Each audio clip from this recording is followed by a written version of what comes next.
Δύο τετραετίες νομάρχης, κύριε Δρόβλε. Το ότι ήταν πετυχημένες δεν το συζητάμε, έτσι.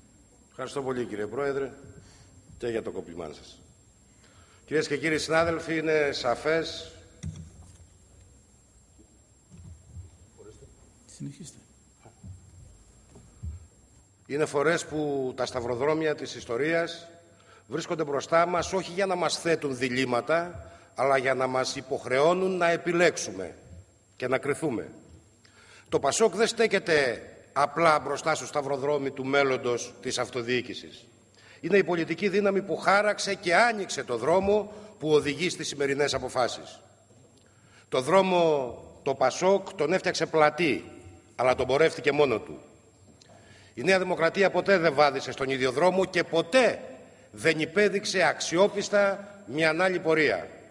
Επιφύλαξε για τον εαυτό της τον άχαρο ρόλο του σταθμού εξυπηρέτησης, για να συνεχίσει να κάνει αυτό που έκανε πάντα, δηλαδή να εισπράττει ωφέλη από τα έργα των άλλων. Κύριε Πρόεδρε, κυρίες και κύριοι συνάδελφοι, αυτή την ώρα δεν έχει σημασία η προσωπική μας ανάγνωση επί των λεπτομεριών του νομοσχεδίου. Αυτή την ώρα έχει σημασία να αποδείξουμε ότι αντιλαμβανόμαστε το διακύβευμα, αντιλαμβανόμαστε την σημαντικότητα των προβλέψεων του νομοσχεδίου σε σχέση με την Ελλάδα που πρέπει υποχρεωτικά πλέον να γεννηθεί. Ο Καλλικράτης δίνει τέλος σε μια μακροπερίοδη ασάφεια. Δίνει τέλος στην απαρχιωμένη και για πολλά δεινά ευθυνόμενη ανάγνωση της Ελλάδας σαν ένα κεντροδιοίκητο κράτος. Σαν ένα κράτος που οι τοπικοί μηχανισμοί εξουσίας λειτουργούν ως εντεταλμένοι βραχίονες και στο οποίο το πολιτικό προσωπικό εκ των πραγμάτων έναν απλό κρίκο στην αλυσίδα της εξουσίας. Το παρόν νομοσχέδιο έρχεται να βάλει τέλος στην παθογενή εξάρτηση της αυτοδιοίκησης από τον κρατικό μηχανισμό και ταυτόχρονα να απελευθερώσει την τεράστια δυναμική των τοπικών κοινωνιών. Έρχεται να δημιουργήσει 13 πρότυπες νέες Ελλάδες, υπό την έννοια ότι αν μέχρι σήμερα κάποιος ένιωθε μικρός και ανήμπορος να αλλάξει με τις ιδέες του ολόκληρη τη χώρα, τώρα μπορεί να θεωρεί ρεαλιστικό να γίνει μέρος μιας μεγάλης αλλαγής σε μια γεωγραφική περιφέρεια και σε μια κοινωνία ορατή και μετρήσιμη στο δικό του τόπο.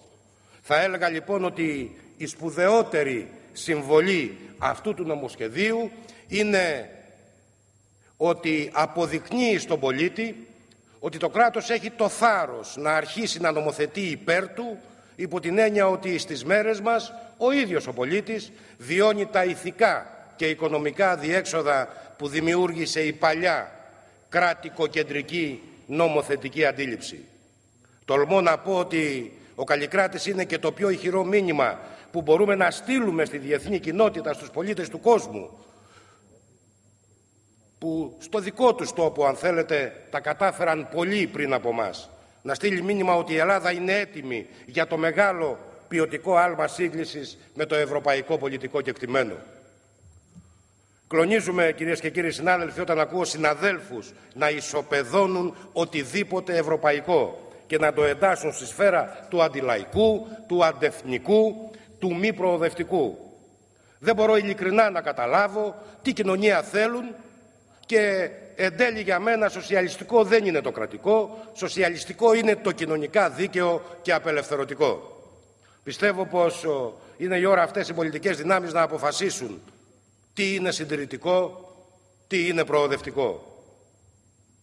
Κύριε Πρόεδρε, κυρίες και κύριοι συνάδελφοι, έχοντας υπηρετήσει 8 χρόνια στην αιρετή αυτοδιοίκηση ως νομάρχης και ως αντιπρόεδρος της ΕΝΑΕ, έχοντας υποστεί τις παθογένειες του κεντροδιοίκητου κράτους, έχοντας δει ευκαιρίες να χάνονται, ψηφίζω ναι στο νομοσχέδιο, συναισθανόμενος ότι με τον ψήφο μου συμβάλλω στην εθνική επανεκκίνηση, ότι συμβάλλω στην οικοδόμηση μιας προοδευτικής, μιας φωτεινής, μιας αποκεντρωμένης και ειλικρινά δημοκρατικής Ελλάδας. Αυτός είναι, κύριε συνάδελφε, ο λόγος που δεν επεκτείνομαι και στην εξειδίκευση επί των λεπτομεριών, δεν αναφέρομαι περισσότερο στην αναγκαιότητα ύπαρξης αυτού του νομοσχεδίου. Ακριβώς γιατί έχω βιώσει την αυτοδιοίκηση απόντος ενός τέτοιου νόμου και έχω ξοδέψει πολύ χρόνο να μιλώ παντού και να ζητώ τομές και πολιτικές διαρρυθμίσεις όπως αυτές που προβλέπονται από αυτό το νομοσχέδιο. Εκλέγομαι, κύριε Πρόεδρε, σε μια περιφέρεια που υπέφερε όσο καμιά άλλη τα τελευταία χρόνια.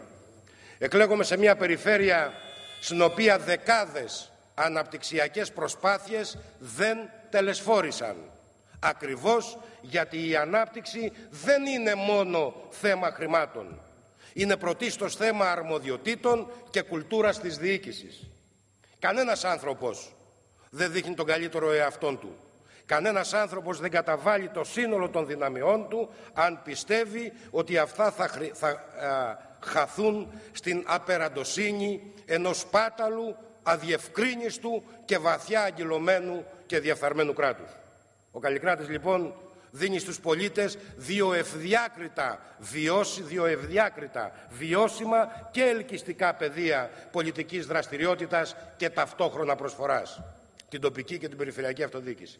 Δίνει την ευκαιρία σε ό,τι καλύτερο διαθέτει κάθε τοπική κοινωνία να αναδειχθεί, να καρποφορήσει, να επιβραβευτεί με τρόπο συγκεκριμένο, με τρόπο διάφανο, με ασφαλιστικές δικλείδες άτρωτες από συμπεριφορές και αποφάσεις που ευτελίζουν το δημόσιο βίο. Ψηφίζω ναι, κύριε Πρόεδρε, στο νομοσχέδιο, γιατί έτσι πιστεύω ότι συμβάλλω στη ματαίωση της περιφερειακής υπανάπτυξης. Ψηφίζω ναι στο νομοσχέδιο γιατί δίνει περιεχόμενο στην έννοια του δημοκρατικού προγραμματισμού.